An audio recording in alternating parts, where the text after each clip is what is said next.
अमीर निशा और गरीब प्रिया दोनों ही बचपन की सहेलियां थीं, जिनकी शादी एक ही घर में हुई थी, जहां सास उनका गृह प्रवेश करवाकर उनसे कहती है, बहू, मैंने तुम दोनों का कमरा सजा दिया है। अब तुम दोनों खुद फैसला कर लो कि किसे ऊपर वाला कमरा चाहिए और किसे नीचे वाला। रसोई नीचे है। अगर मैंने नीचे का कमरा लिया तो मुझसे ही बार बार काम करवाया जाएगा। मैं ऊपर का कमरा ही ले लेती हूँ। तो जल्दी बताओ, किसे कौन सा कमरा चाहिए? निशा, तुम बताओ, तुम्हें कौन सा कमरा चाहिए? अब तुम मुझसे पूछ ही रही हो तो बता देती हूँ, मुझे ऊपर वाला कमरा चाहिए। ठीक है छोटी बहू, तुम ऊपर वाला कमरा ले लो और बड़ी बहू तुम नीचे वाला कमरा ले लो। पर मैं तुम दोनों को बता दूं, ऊपर नीचे दोनों ही जगह रसोई है और इस घर की रसोई को जो सही से चला पाएगा, मैं घर की सारी जिम्मेदारी उसी को दूंगी। आप बेफिक्र हो जाइए माँ जी, मुझे तो सब बनाना आता है। मैं तो बहुत अच्छा खाना बनाकर खिलाऊंगी आपको। देख ले बड़ी बहू, तेरी दोस्त को बहुत अच्छा खाना बनाना आता है। कहीं ऐसा ना हो कि वो अच्छा खाना खिलाकर घर की सारी जिम्मेदारी अपने हाथ में ले ले। माँ जी, हम दोनों ही दोस्त हैं, किसी के भी हाथ में जिम्मेदारी जाए क्या ही फर्क पड़ता है। क्या पार्वती, अभी से ही तुम बहुओं को डरा रही हो। बहू, तुम दोनों अपने कमरे में जाओ। इस तरह सब सोने के लिए अपने कमरे में चले जाते हैं और अगली सुबह दोनों ही सहेलियों की पहली रसोई होती है, जहां पार्वती अपनी दोनों बहुओं को उनकी रसोई दिखाती है। प्रिया बहू, क्योंकि तू नीचे रुकी है इसलिए नीचे की ये रसोई तेरी है। यहाँ पर फ्रिज और बाकी सारा सामान रखा है। छोटी बहू, क्योंकि ऊपर का हिस्सा तूने लिया इसलिए ऊपर वाली रसोई तेरी है। चल मैं तुझे रसोई दिखाती हूँ। पार्वती सीढ़ियों पर चढ़कर निशा को ऊपर ले जाती है और उसकी रसोई दिखाती है। साथ में प्रिया भी जाती है। निशा बहू, ये है तेरी रसोई। तो मैंने तुम दोनों को तुम्हारी रसोई दिखाती है। प्रिया, अब तू जा खाना बना। और छोटी बहू, खाना बनाने के लिए सब्जी पानी जो भी सामान चाहिए हो वो नीचे की रसोई से जाकर ले लेना। ऊपर की रसोई में अभी पानी का कनेक्शन नहीं है। बाकी यहाँ मसाले हैं, बर्तन है, सब है। तो अब तुम बनाओ खाना, मैं और तुम्हारे ससुर जरा मॉर्निंग वॉक करके आते हैं। ठीक है माँ जी, अब आप देखते जाइए आपकी ये अमीर बहू आपके लिए कितना अच्छा खाना बनाती है। पार्वती अपनी दोनों बहुओं को उनकी रसोई दिखाकर खुद ससुर के साथ मॉर्निंग वॉक पर जाती है, जहां एक तरफ अपनी रसोई में आराम से खड़ी होकर गरीब सहेली प्रिया खाना बना रही होती है, तो वहीं निशा जब खाना बनाने जाती है तो वो देखती है कि ऊपर न तो सब्जी है और ना ही पानी, सब नीचे है। जिसके चलते वो सीढ़ियों से उतरकर नीचे रसोई में जाती है और कुछ सब्जियां और पानी लेकर फिर से सीढ़ियां चढ़ती है। हे भगवान, कितनी ऊंची ऊंची सीढ़ियां हैं यहाँ की, मैं तो थक गई। अब निशा ऊपर जाकर खाना बनाने की तैयारी करती है, पर उसने आज से पहले कभी खाना नहीं बनाया होता, इसलिए उसे समझ नहीं आता कि खाना कैसे बनाए। मैंने माँ जी से तो कह दिया कि मैं उन्हें बहुत ही टेस्टी खाना खिलाऊंगी, पर मुझे तो खाना बनाना आता ही नहीं। पर क्या ही फर्क पड़ता है, मैं तो हर काम में तेज हूँ। अभी यूट्यूब में से देखकर कुछ ढंग का खाना बनाती हूँ। इस तरह निशा फोन में यूट्यूब के सहारे खाना बनाने की कोशिश करती है, पर खाना बनाते हुए कभी उससे सामान नीचे गिर जाता है तो कभी तड़का लगाते हुए बर्तन में आग लग जाती है।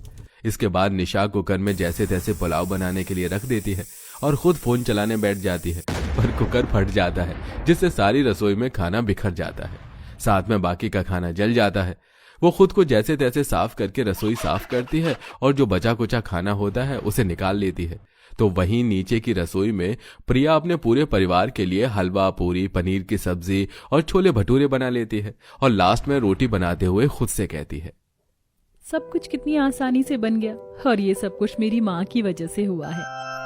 अरे क्या कर रही है, हलवे को चलाती रहे वरना सारी सूजी जल जाएगी। ऐसे खाना बनाएगी ना तो तेरे ससुराल वाले तेरे साथ साथ मुझे भी 100 बातें सुनाएंगे। हम गरीब दहेज तो नहीं दे सकते, पर अपनी बेटियों को संस्कार पूरे देते हैं। तू क्या अपनी माँ का अपमान करना चाहती है ससुराल में जाकर? माँ, ऐसी बातें करके इमोशनल क्यों करती हो? मैं मन लगाकर खाना बनाना सीखूंगी। अच्छा हुआ जो माँ ने मुझे अच्छे तरीके से खाना बनाना सिखा दिया।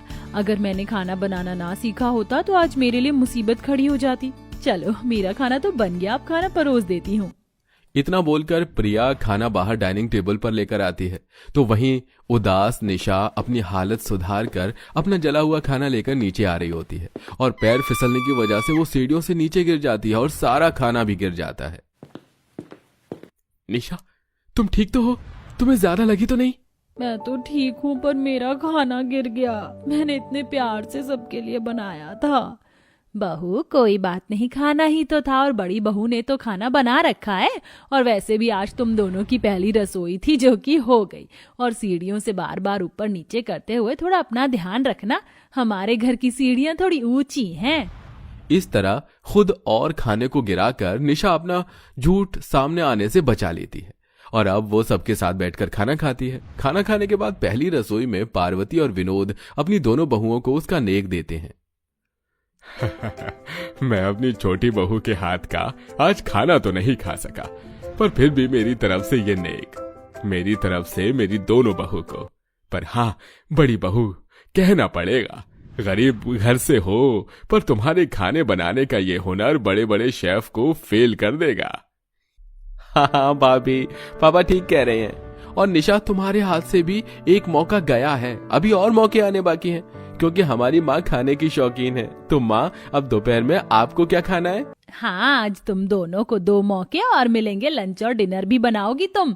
छोटी बहू, दिन में लंच तू ही बना लेना और खाने में पोहे, दाल मखनी और लच्छा पराठा बना लेना और मीठे में गुलाब जामुन भी। मैं मंदिर जा रही हूँ, वहाँ कीर्तन है। इस तरह पूरा परिवार खाना खाकर अपने अपने काम पर लग जाता है। देखते ही देखते आधा दिन बीत जाता है और क्योंकि खाने की डिमांड पार्वती ने अपनी छोटी बहू से की थी, इसलिए एक बार फिर सीढ़ियों से नीचे उतरकर निशा सारा सामान ऊपर ले जाती है और इस बार अपनी माँ को वीडियो कॉल करती है। माँ, मुझे लगा था खाना बनाना बहुत आसान है, पर मुझे तो खाना बनाना ही नहीं आ रहा। अब आप मुझे वीडियो कॉल पर ही बताओ मैं कैसे खाना बनाऊं। मुझे पोहा, लच्छा पराठा, दाल मखनी और गुलाब जामुन बनाना है। बेटा, तू पहले पराठे के लिए थोड़ा आटा मार ले और पोहे के लिए कटोरा में चूरा को भिगो कर रख दे और कुकर में 2 कटोरी काली दाल और थोड़ा सा पानी, आधा चम्मच नमक मसाला डालकर गैस पर रख दे और गुलाब जामुन बाहर से मंगा ले। जैसा जैसा आशा बोलती है निशा वैसा ही करती है, पर नेटवर्क इश्यू होने की वजह से कॉल डिस्कनेक्ट हो जाती है और फिर दोबारा लग नहीं पाती। अब क्या करूं, कॉल भी सही से नहीं लग रही, वीडियो कॉल पर बात भी नहीं हो रही। एक काम करती हूँ, 2 सीटी लगने पर बंद कर दूंगी। एक बार फिर निशा खुद खाना बनाने की कोशिश करती है, पर पूरी रसोई फैल जाती है और उससे खाना नहीं बन पाता। तो वहीं अपनी सास को और खुश करने के लिए गरीब निशा चाय और मट्ठी बनाती है और दोपहर में जब पार्वती घर आती है तो पार्वती के आते ही प्रिया अपनी सास को चाय और मट्ठी खाने को देती है और लंगड़ाती हुई निशा नीचे आती है और बहाने करती है। माँ जी, माफ करना, पैर में दर्द बहुत ज्यादा हो रहा है। मैं तो ऊपर नीचे भी नहीं कर पा रही, इसलिए खाना भी नहीं बना पाई। कोई बात नहीं बहू, बड़ी बहू ने बना लिया है। मुझे भी समझना चाहिए था तुझे काम देने से पहले, पर रात को खाने में छोले चावल और सांभर बना देना। और याद रखना, कहीं ऐसा ना हो कि तुम सिर्फ बोलती रह जाओ और तुम्हारी गरीब जेठानी बाजी मार जाए। माँ जी, ऐसा बिल्कुल नहीं होगा। मैं अपनी गरीब जेठानी और अपनी दोस्त को नहीं जीतने दूंगी। घर की जिम्मेदारी तो मुझे ही मिलेगी। एक बार फिर निशा अपनी सास को पता नहीं चलने देती कि उसे घर का कोई काम नहीं आता। देखते ही देखते पूरा दिन बीत जाता है और शाम को पार्वती अपनी दोनों बहुओं को रसोई का काम देकर मार्केट चली जाती है और एक बार फिर निशा कुकिंग मैगजीन लेकर खाना बनाने की कोशिश करती है।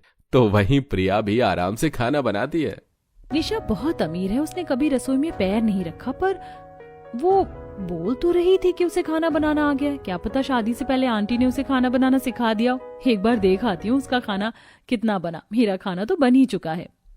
प्रिया का खाना बन चुका था, इसलिए वो ऊपर जाती है जहां वो देखती है कि पूरा रसोई फैला पड़ा है और निशा के शरीर पर भी आटा लगा है और नमक मसाले नीचे गिरे हैं और बड़े ध्यान से निशा मैगजीन पढ़ते हुए खाना बनाने की कोशिश कर रही है।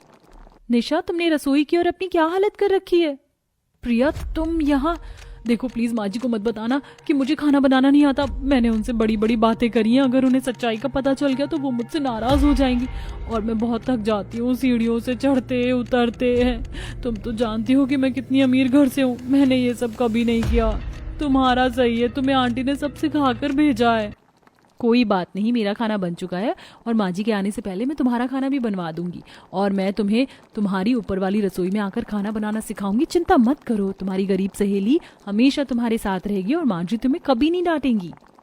इस तरह प्रिया नीचे रसोई में जाकर राशन का सारा सामान ऊपर ले आती है। पहले वो रसोई साफ करती है और फिर निशा को खाना बनाकर दिखाते हुए खाना बनाना सिखाती है। कुछ देर बाद जब पार्वती अपनी दोनों बहू के हाथ का खाना खाती है तो उसे दोनों का खाना बहुत पसंद आता है। देख रही हो माँ, तुम्हारी अमीर बहू ने कितना अच्छा खाना बनाया है, मैंने तो सोचा ही नहीं था। छोटी बहू, तूने जो बोला था वो कर दिखाया, इसलिए घर की जिम्मेदारी मैं तुम दोनों को देती हूँ। इस तरह घर की जिम्मेदारी दोनों अमीर गरीब सहेली को मिल जाती है, जिसके बाद अमीर सहेली को उसकी ऊपर वाली रसोई में गरीब सहेली प्रिया कुकिंग क्लासेस देती है और धीरे धीरे वो भी खाना बनाना सीख जाती है।